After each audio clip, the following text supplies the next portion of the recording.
Oi, gente, muito boa tarde, tudo bem com vocês? Sejam muito bem-vindos. Hoje é dia 6 de setembro de 2020 e amanhã, dia 7 de setembro, mais uma vez, a gente celebra a Declaração da Independência do Brasil no dia 7 de setembro de 1822, às margens do Rio Ipiranga. Dia que exatamente mostra a mudança, a gente passou a ser uma monarquia governada por Dom Pedro I há exatamente mais ou menos 197 anos. Mas sabe, a reflexão que eu convido a gente a fazer nesse início de bate-papo é sobre a história. E a história guarda uma coisa muito importante em tudo aquilo que a gente constrói daqui para frente. A gente compreende que a história não pode ser encarada como um álbum onde a gente vê fotos coladas no sentido cronológico simplesmente para fazer sentido. Fatos históricos marcantes, cada vez mais frequentes quando a gente pensa em como o mundo está dinâmico, tem acontecido para mostrar que mudanças acontecem ao longo do tempo por causa de suas circunstâncias. E não como um filme onde a gente é apenas telespectador. É bem provável que muitas das coisas importantes que existiram ou que aconteceram no século XX tenham passado para a gente como se fosse um canal de televisão. Graças a Deus, a era da comunicação tem nos aproximado. E não é por 2020 ser um ano atípico por causa da pandemia, por causa da recessão, ou como o World Economic Forum está colocando, né, que 2020 is the Great Reset. Talvez seja exatamente o que a gente esteja precisando, um reset. E um reset, da mesma forma que é quando a gente dá um boot no computador para fazer ele funcionar melhor, é para a gente poder restartar. É dar aquele bom dia para que a gente possa juntos encontrar respostas ou um caminho para a gente construir uma realidade cada vez melhor e mais próxima. Isso vale para o setor, mas vale para a vida social. Gente, sejam muito bem-vindos. Hoje o Insight está bem temático. Vem com a gente, não perde tempo, clica no sininho. Mais uma vez, dou as boas-vindas. Vocês estão no portal Insights. Meu nome é Pablo Costa e estes são nossos Insights da semana.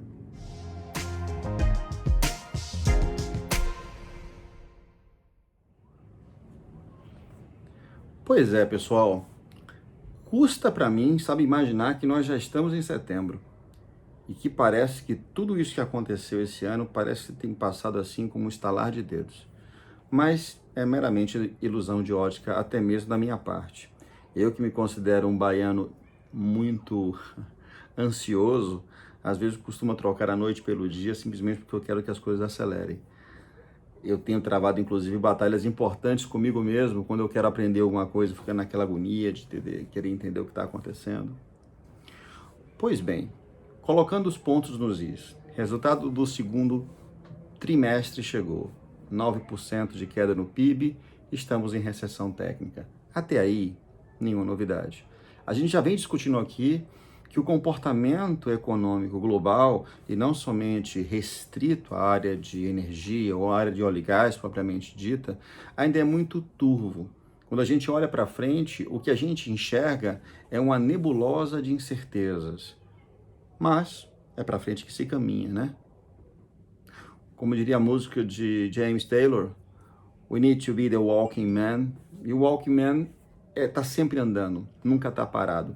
Talvez o maior perigo que a gente se encontre hoje enquanto profissionais é, de repente, achar que as coisas vão se mudar ou simplesmente deixar de ser o que são, fora a nossa vontade de encontrar um progresso. Então, a expectativa de que as coisas andem, de que as coisas de fato mudem para melhor, tem fundamentos, mas a gente precisa pautar e ter calma para poder continuar tendo uma resiliência, tanto a nível profissional quanto a nível de mercado, em compreender para onde que as coisas estão indo, não é? Então, como que a indústria tem se movido para conseguir fazer duas coisas, gente? Primeiro, continuar inovando e tentando encontrar maneiras mais eficazes de fazer o que sempre fez. Segundo, mantendo uma ótica muito aberta com o sentido de harmonizar com as novas tendências de transição, ou seja, energias de baixo carbono tá certo? E energias renováveis e a tão transição.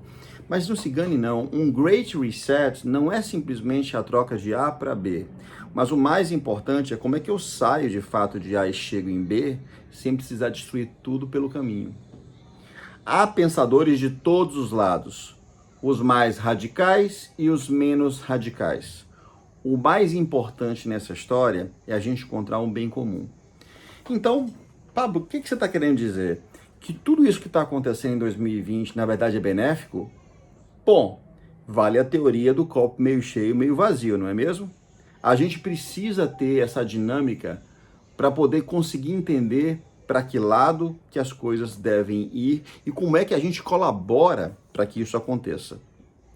Muito bem. É como eu costumo sempre falar, gente. A gente precisa criar ferramentas para poder continuar a desenvolver coisas daqui para frente. Eu particularmente gosto de uma definição que eu pensei recentemente que me faz muito sentido. Basta a gente usar o bom senso positivo, sabe? Aquele bom senso que nos confere a possibilidade de êxito. Mas não é algo totalmente teórico. Ele se traduz em uma capacitação, um olhar mais abrangente, que é mais ou menos o que eu sempre pensei em trazer aqui para o Insights, uma provocação. Muito bem.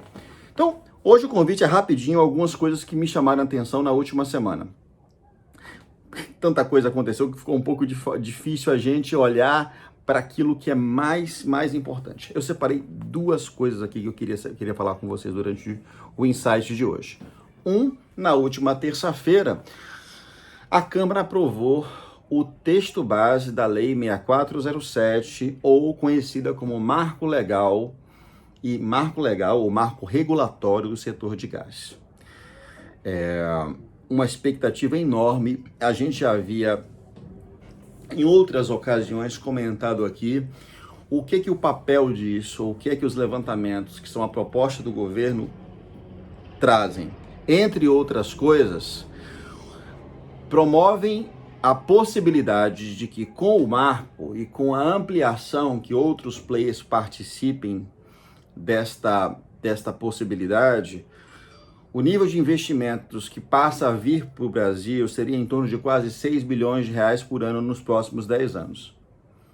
Ora, não deixa de ser um número importante, mas isso também está associado com uma segunda coisa, que é a possibilidade de diminuir o custo de gás. Você está aumentando a concorrência e o número de opções, você diminuir o custo de gás para o consumidor final, seja ele pessoa física ou indústria. Tudo muito bom. Críticas, no entanto, permanecem a ser discutidas, já que agora a pauta segue para o Senado, né? E a grande questão, gente, da gente sempre colocar em perspectiva é o seguinte: todo e qualquer investimento que hoje, e eu diria assim, não é que os investimentos estão escassos, eles estão cada vez mais seletivos. E isso qualquer um de nós faria. Quando você ou eu vamos investir em qualquer outro fundo, o que a gente pensa? Falei, não, beleza, qual é a minha garantia, quais são os meus riscos, qual é a minha taxa de retorno? Essa conta vale também para os investimentos em infraestrutura, que não são, mais uma vez, a gente ressalta aqui que a indústria de energia, ela é intensiva em capital. E é um capital caro. Então, o cenário hoje do capital, ele está restrito. Porque por você ter capital barato, ou seja, aquele capital com a taxa de juros menor por um período longo de tempo, acaba sendo restrito demais para que seja gasto sem que você tenha uma certeza de retorno. E aí que estão as minhas dúvidas. Porque a rápida efetivação do marco regulatório não deve ser suficiente, minha humilde opinião, para trazer investimentos em larga escala de maneira imediata. Pô, Pablo, mas você está sendo pessimista. Talvez. E eu aqui coloco um ponto de asterisco que eu espero estar errado. Porque quando você olha a infraestrutura de gás no Brasil hoje, aquela que já está em place, você vê uma concentração muito grande no Sudeste. Você tem o gasoduto de Urucu lá, que está isolado lá em Manaus, Coari, mas você tem uma pouca malha de gasoduto de transporte de gás no Brasil. Bom, Paulo, mas isso deve ser visto com ampliação, ou seja, se você tem mais espaço, talvez mais demanda para possivelmente estar potenciais consumidores, isso é bom. Mas isso requer um investimento pesado, tá certo? Por parte daqueles que acreditam que vão ter um retorno esperado no Brasil. Eu acho que alguma coisa precisava ser feita. A desregulamentação não quer dizer baixa vigilância. Eu espero que, juntamente com o incentivo dos investimentos, as agências reguladoras tomem um papel fundamental para que aquilo que está sendo previsto no projeto de lei não seja dissipado simplesmente para dar acesso a empresas, a mercados potenciais, sendo que o maior objetivo aqui, além, obviamente, de fundamentar investimentos, criar empregos, etc., é de que o consumo de gás seja de acesso imediato às empresas, e as empresas não, aos consumidores que de fato vão usar o benefício, ok?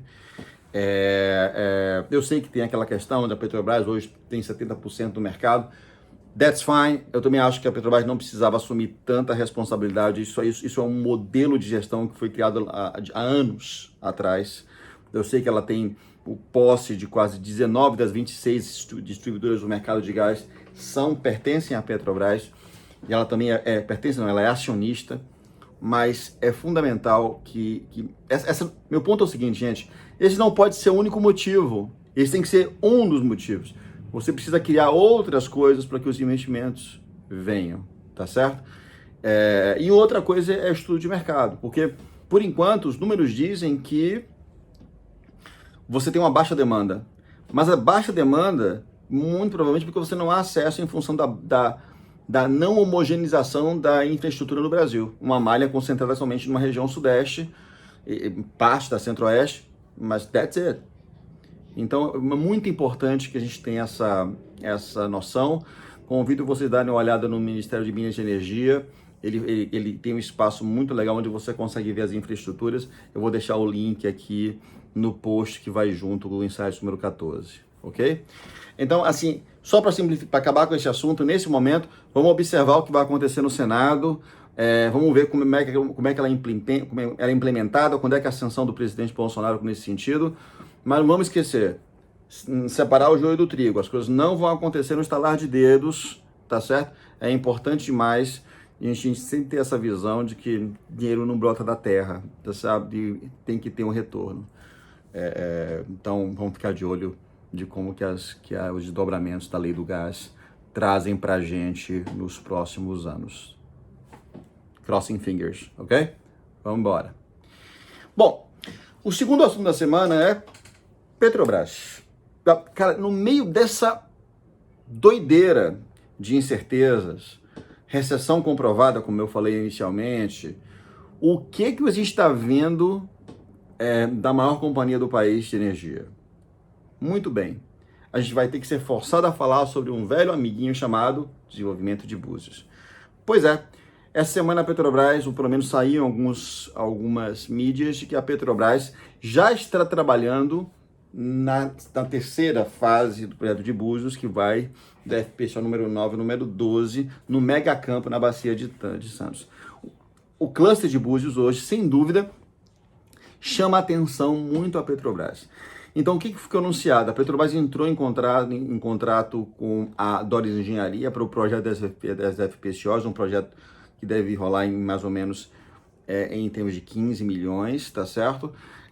Para que já comecem os trabalhos de engenharia. Isso é um excelente sinal, ainda que os desenvolvimentos de Búzios 9 a 12 vão estar na segunda metade da década até 2030. Tá certo? Mas a ampliação de desenvolver FPSOs bastante possantes, capazes de processar quase 225 milhões mil barris de petróleo equivalente por dia e de quase 2,5 milhões de metros cúbicos de gás dia, mudarão o cenário do Brasil como um dos maiores produtores do mundo, tá certo? E é preciso que isso seja evidenciado. Poxa, essa é uma notícia muito boa. Haja vista que Búzios 5 está ocorrendo e deve estar online em 2022. Búzios 6, os desenvolvimentos já estão começando, a gente já sabe aqui. No ano que vem a gente deve ver deve começar a enxergar as licitações para equipamentos e outras coisas.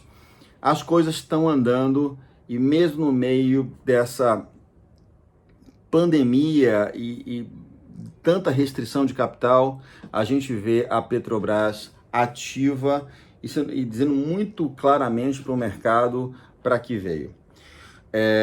Então, a gente nunca pode esquecer que as coisas são dinâmicas. Recentemente, a gente viu também, essa semana, a Petrobras falar que teve bons resultados nos primeiros postos de exploração do Campo de Júpiter. Mas Búzios será, juntamente com o Campo de Mero, o que norteará as atenções da Petrobras nos próximos anos. Isso vai fomentar muita contratação, muita prestação de serviço. Não podemos esquecer que ainda para esses projetos, a grande maioria tem um alto conteúdo local. Não acho que vai acontecer como aconteceu com a FPSO de Mero 3, Mero 2, desculpa, em que a MISC acabou pegando um contrato com conteúdo local abaixo de 25%, mas há de se entender que os movimentos são muito positivos nesse sentido, né? Então, a produção de Búzios, somado, pode chegar a mais de 630 mil barris de petróleo equivalente por dia. E a gente espera ver isso acontecer com as 12 FPSOs operando simultaneamente por um período útil no menos de 30 anos. Tá certo? Uma outra coisa que saiu essa semana que eu queria chamar a atenção é que o Ministério de Minas e Energia, juntamente com a ANP, anunciaram um cronograma da 17ª e 18ª rodada. 17ª, por causa da pandemia, deve se arrastar para o primeiro semestre do ano que vem, e seguramente a 18ª em algum momento de 2022. Mas assim, o Felipe Cury, que é o presidente da agência, comentou claramente que a intenção é voltar com os leilões, com um novo modelo, mostrando e, vamos dizer assim, eu ia comentar assim, de incentivando o investimento, mas mostrando que o Brasil é um país seguro, com segurança jurídica, com capacidade de desenvolvimento e um mercado atraente para o investimento de fora. Uma coisa que me chama a atenção e que eu não tenho certeza ainda é como é que serão os bônus de assinatura, porque eu tenho a impressão que eles foram parte do problema no último leilão. Não tão bem sucedido, vamos colocar assim, pelo menos como se esperava no final do ano passado. Então esse horizonte é muito positivo e traz com a gente uma certa esperança de que dessa vez a gente tenha tudo, absolutamente tudo, para transformar o setor que já carrega uma importância grande na estratégia geopolítica e global do Brasil, dando frutos para que a gente possa construir algo juntos. É muito importante, gente, que a gente tenha sempre em mente que esses movimentos de exploração e de desenvolvimento de campos são coisas que dependem de dois fatores importantes. Obviamente o campo e são as riquezas naturais, mas a gente já repetiu outra vez aqui, que as riquezas naturais de um país não são a única e exclusiva menção que vão trazer os investimentos para cá. O Brasil precisa se apresentar atraente também. E o momento não poderia ser mais profundo e desafiador ao mesmo tempo. Por quê? Porque a gente está com discussões severas de transição energética. E aí pode haver um clash de interesses que pode atrasar investimentos ou mesmo revê-los. Para terminar a semana, um convite.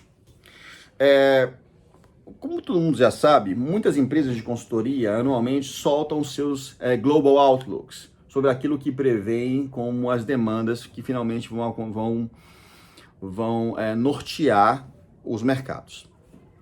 Eu tive o prazer de poder ler na íntegra o Outlook da FGV Energia, tá certo? O link vai estar aqui no vídeo e também no post, no portal Insights, onde eles fazem um apanhado dos cenários otimista, moderado e muito pessimista sobre as questões de exploração e desenvolvimento, tanto no midstream quanto no downstream e no upstream. É muito importante, a equipe do professor Quintela, mais uma vez, entregou algo de qualidade. E dentre todas as considerações, que eu não vou reler o arquivo aqui, eu queria só fazer uma menção com respeito à expectativa dos royalties. Gente, a expectativa dos royalties, A GV fez uma coisa fantástica. Ela projetou um cenário assim moderado, onde os preços de petróleo estão ali entre 40 e 50 em 2021, tá certo? E refletidas as incertezas. E eles projetam algo em torno, só em 2021, de 35 bilhões de royalties por ano, ok? Até 2030.